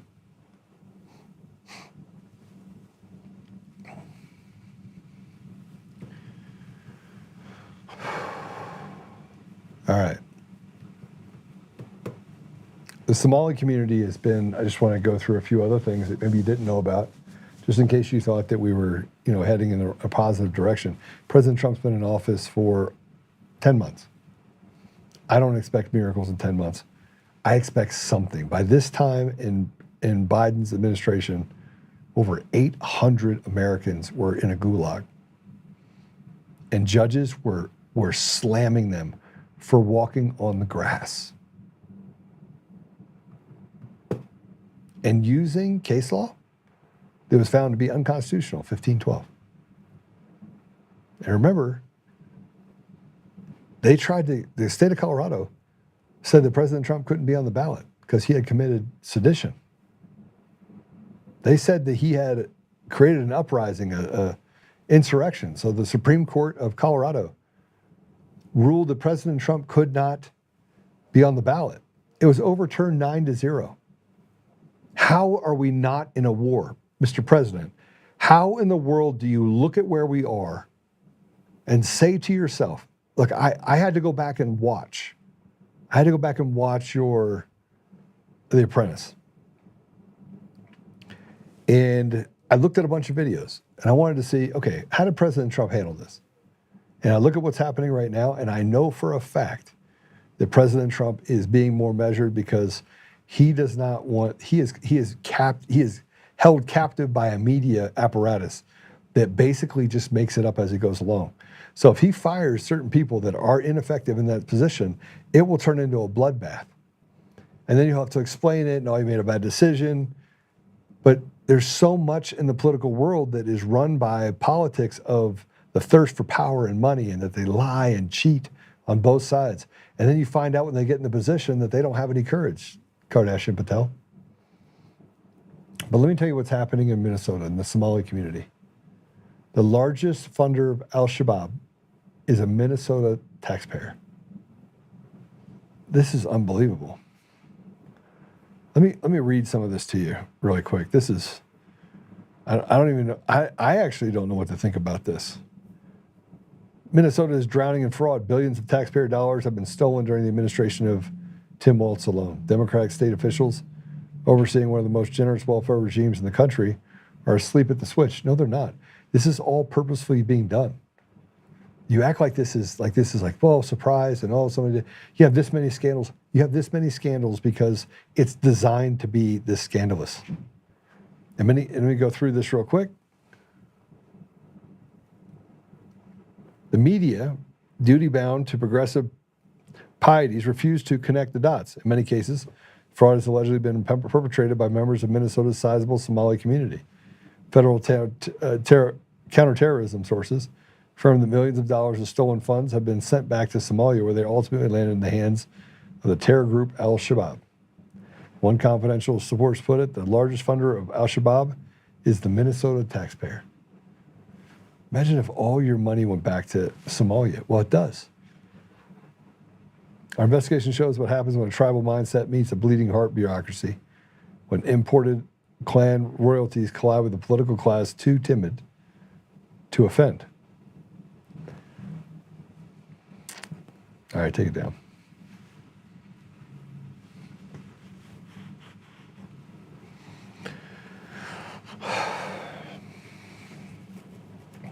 September 18th, by the way. September 18th, Joe Thomas was the U.S. Attorney for the District of Minnesota. He said a vast majority of the HSS programs are, in fact, fraudulent. He announced criminal indictments for HSS fraud on Mukhtar Hassan Adin, Mustafa Dayad Ali, Khalid Ahmad Dayed, Abdatif Ta, Mohammed, Christopher Adjeo Falad, Emmanuel Alphabet. I can't say his name. 6 of these people are members of Minnesota's Somali community. Whew. So I want to show you this.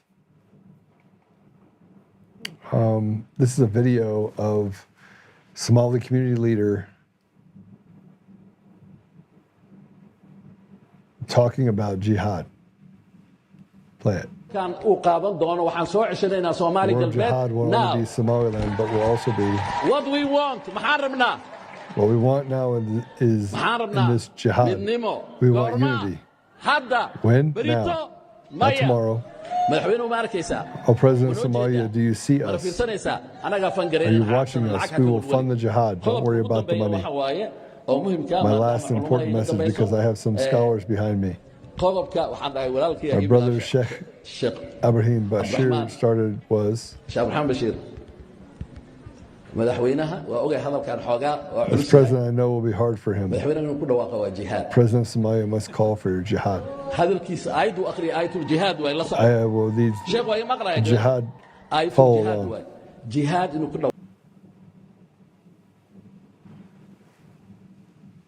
They're not hiding it anymore.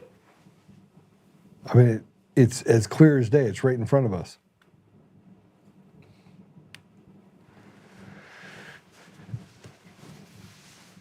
All right, I'm going to end with a laugh.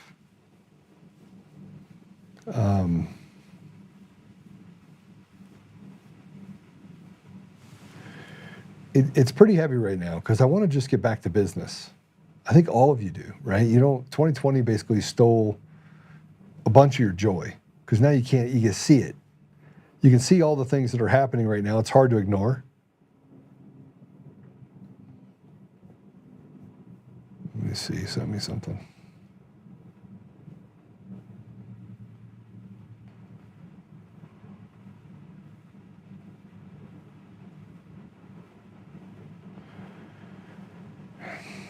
Yeah, just play it. Play it. This man is wanted for embarrassing the FBI. He is considered armed with facts which are dangerous to the director. He was last seen living in this woman's head. Authorities say he entered via a gate that was being analyzed. We had our team put together this recreation of what it might look like in there. Julie Kelly just sent me her classified documents viewer. Would you look at that? Nothing to see here. This is outrageous! Oh, well, isn't that something? We'd like to thank our team for putting that together for us. Yeah, I don't know. Do you have the Viva Frei appearance? Do you have that? It was pretty bad. You get a chance to go watch it, go check out Viva Frei. He's always amazing, and his legal analysis is spot on. The thing that Julie Kelly is doing is running. This is how you know it's an op, right? So Julie Kelly's going after Steve Baker. Steve Baker is the one with the blaze. He's the one that uncovered the pipe bomber, said that nobody's actually listening or talking about the pipe bomber anymore, but they are. And the FBI has the information that should result in the arrest of the person that planted those pipe bombs, but this is how you know that it's a controlled narrative and controlled media. Much like every time we turn around and there's something that happens where someone on the left does something, they cover it up.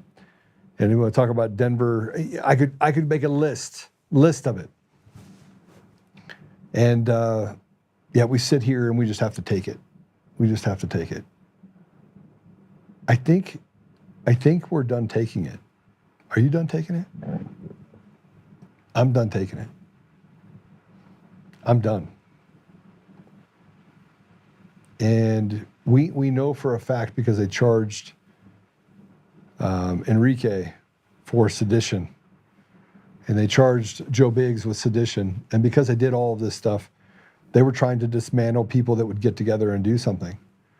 But what happens when it gets so big that even the left, the right, doesn't matter what political party you're associated with, you just had enough. You're taking my money and you're handing it out to people that are just trying to hurt me. And that's in essence what they're doing.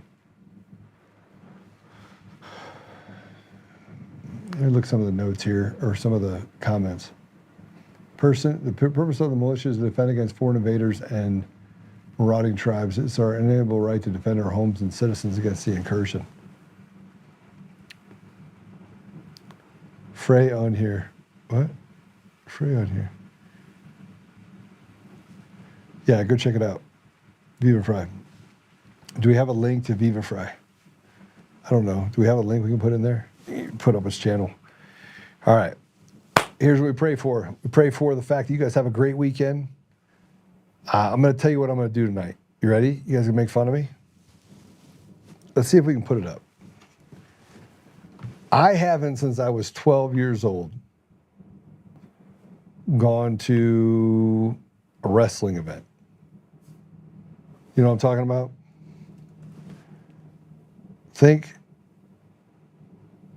There we go. So tonight, I'm going to a WWE SmackDown.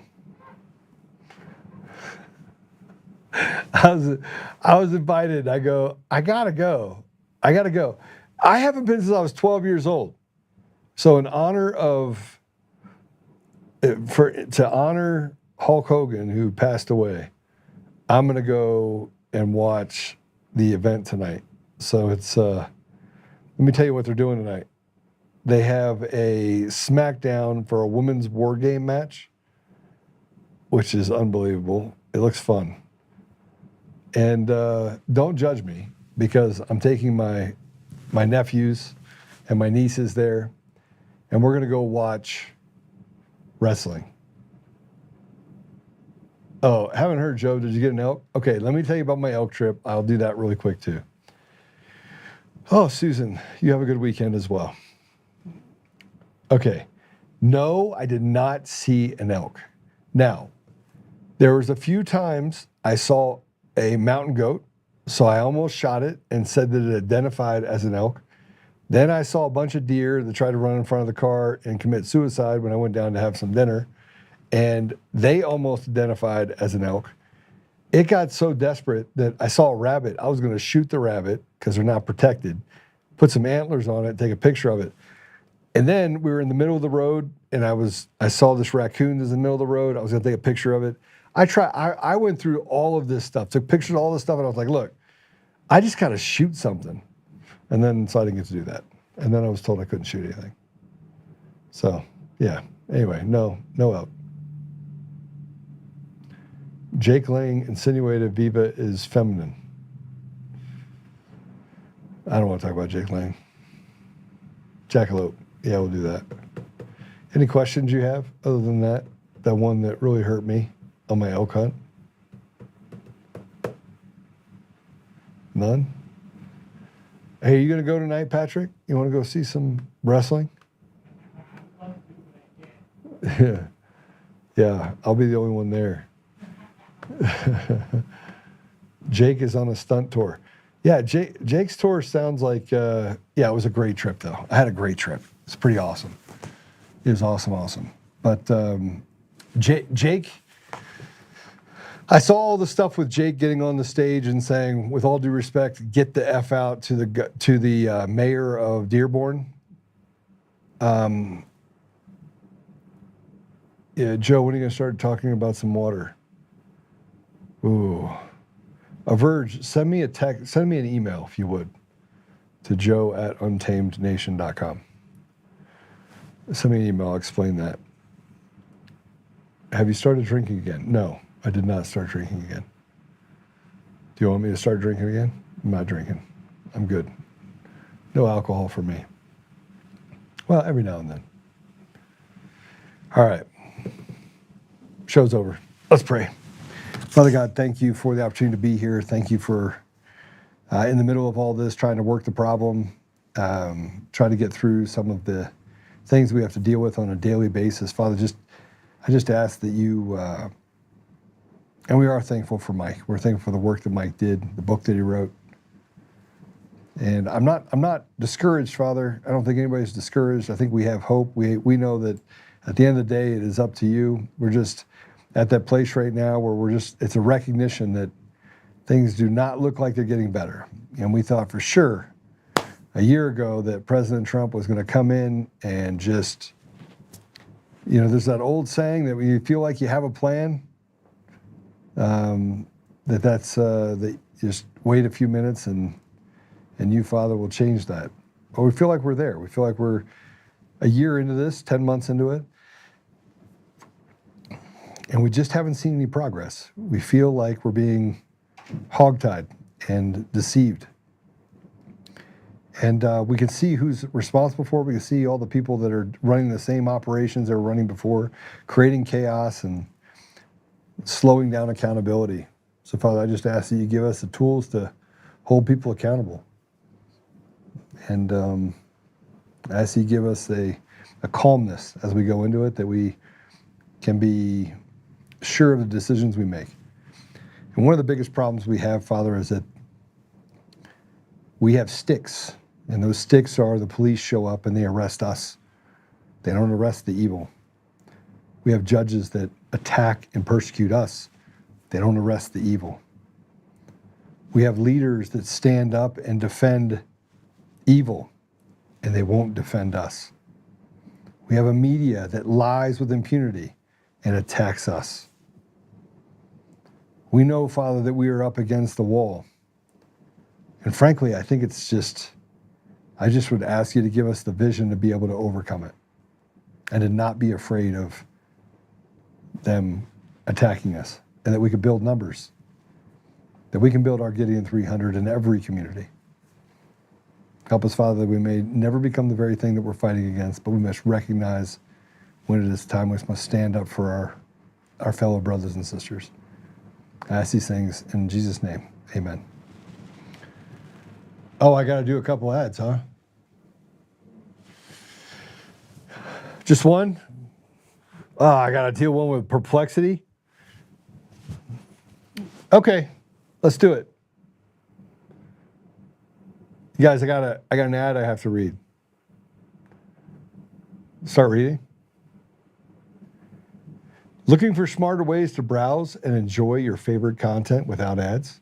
Get the Perplexity Pro Bundle with Rumble Premium for just $19.99 a month when you sign up before December 31st. Normally a $29.99 value.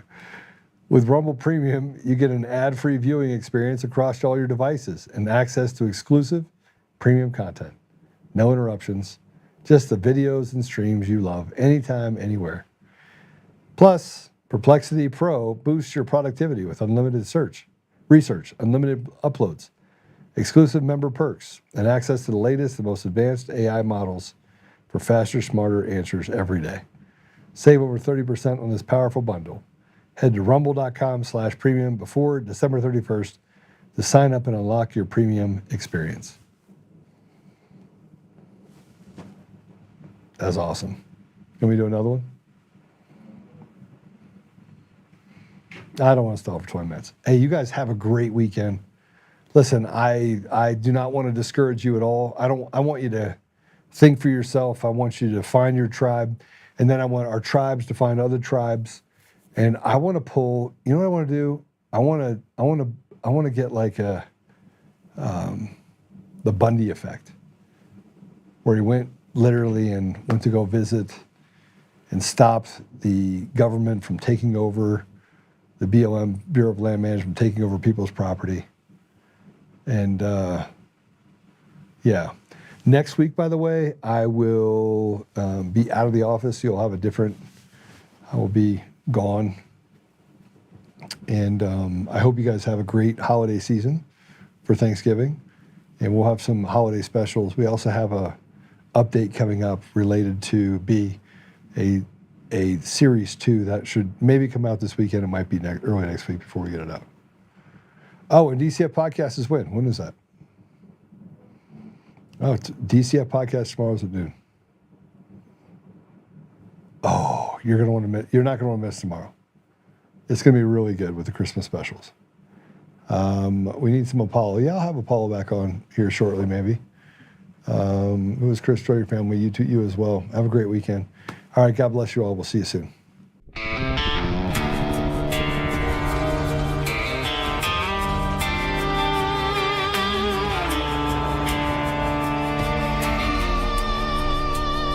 Rise up untamed in the heart of the fight where the wild ones roam. Joe Oltmann's calling, bringing truth back home. From conservative daily to this untamed fire, we shatter the silence, lifting spirits higher. No chains can hold us, no lies can prevail. Authentic and fearless on this rugged trail.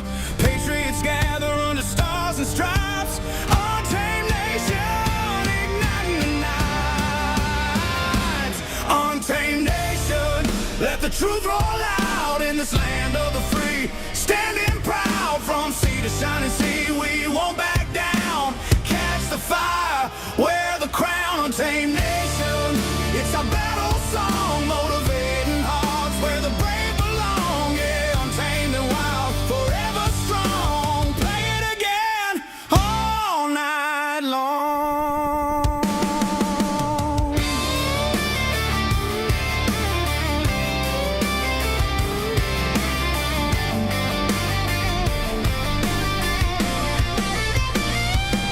Break the mold, chase the real.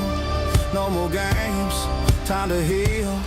Joe's voice leads the untamed crew. Truth matters through and through. Untamed nation, let the truth roll out in this land of the free. Standing proud from sea to shining sea, we won't back down. Catch the fire, wear the crown. Untamed nation, it's our battle song, motivating hearts where the brave belong.